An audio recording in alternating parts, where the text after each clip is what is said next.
Well, we are beginning a new sermon series on doubt. And as I was thinking about that topic, I remembered a professor that I had in college. He was a former director of counterintelligence for the Central Intelligence Agency. And part of his job in that role was to locate and remove from service all the double agents who were in the CIA, or to find spies that were in other parts of the government. In order to do that, he couldn't trust anyone. He couldn't trust what the people who were working for him were telling him.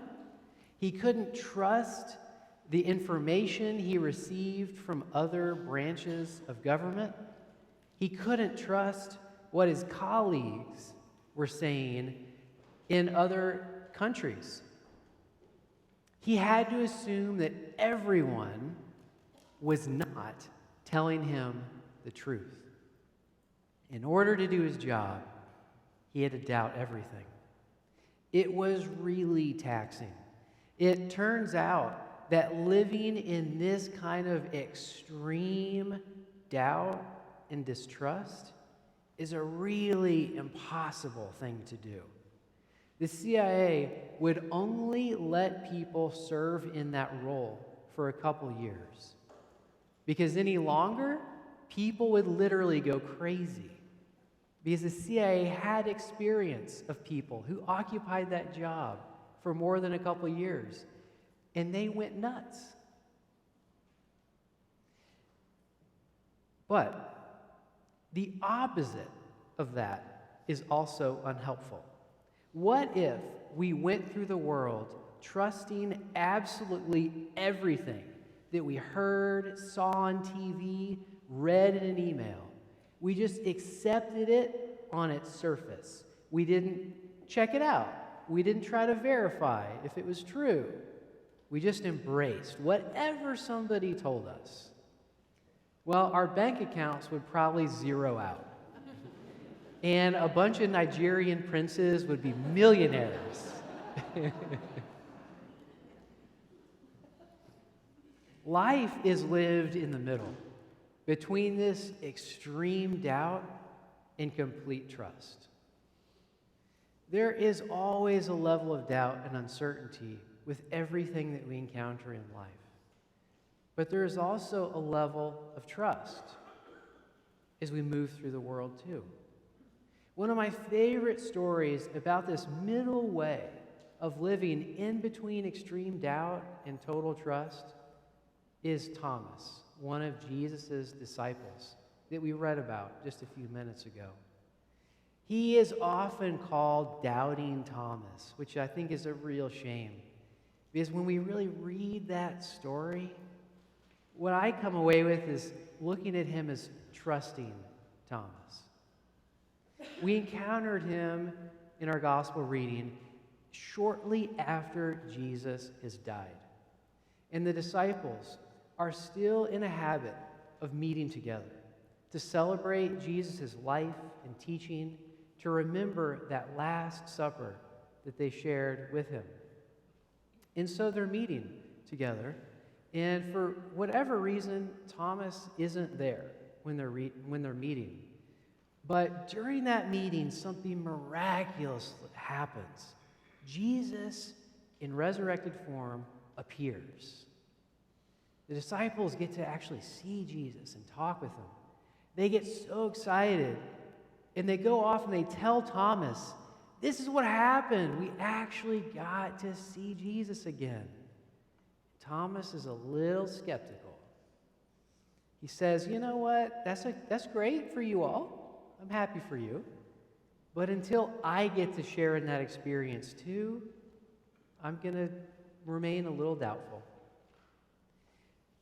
But what's really interesting to me is that Thomas still has faith and trust, even as he's doubting.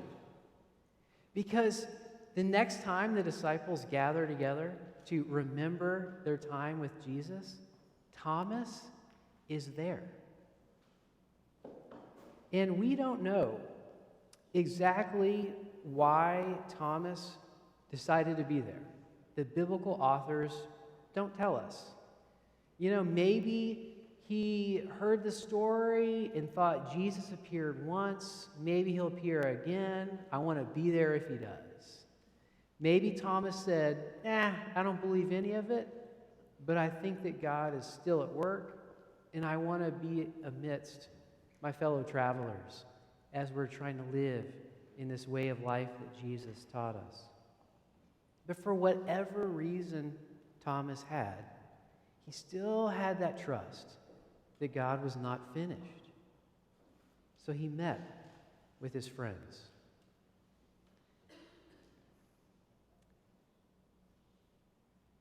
This shows to me that even though Thomas had doubt, he still had trust. And this story is inspiring to me because I find that scenario in my life as well. There are times when I wake up and I have a lot of doubt.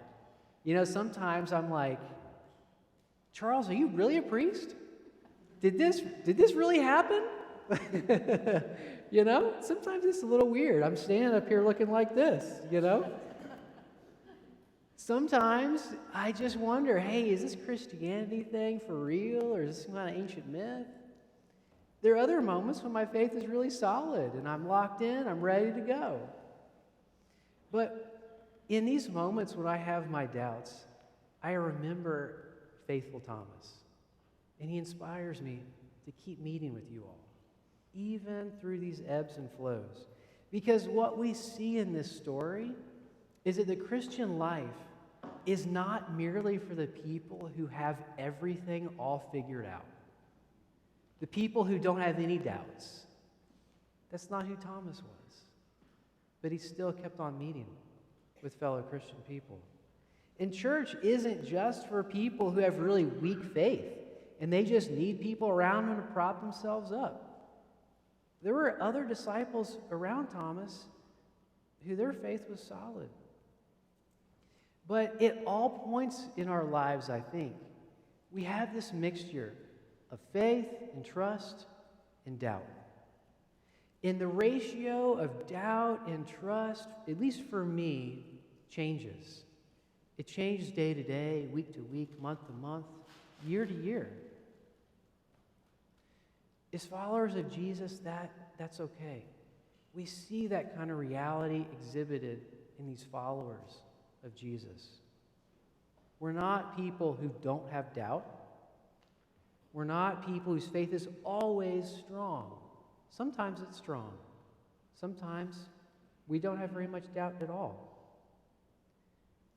But most of the time, I think we're like faithful Thomas. We carry doubt and faith together. Like everyone else, we occupy this middle space between doubting everything that we hear and trusting everything without verifying it. And as we continue down that path, we continue our journey of faith. We continue meeting with one another, even when we wake up those mornings and we're like, I don't know about this. And as we continue that kind of life, we trust that Christ is here in our midst, just as Christ was with those early disciples, even in the times that we doubt it.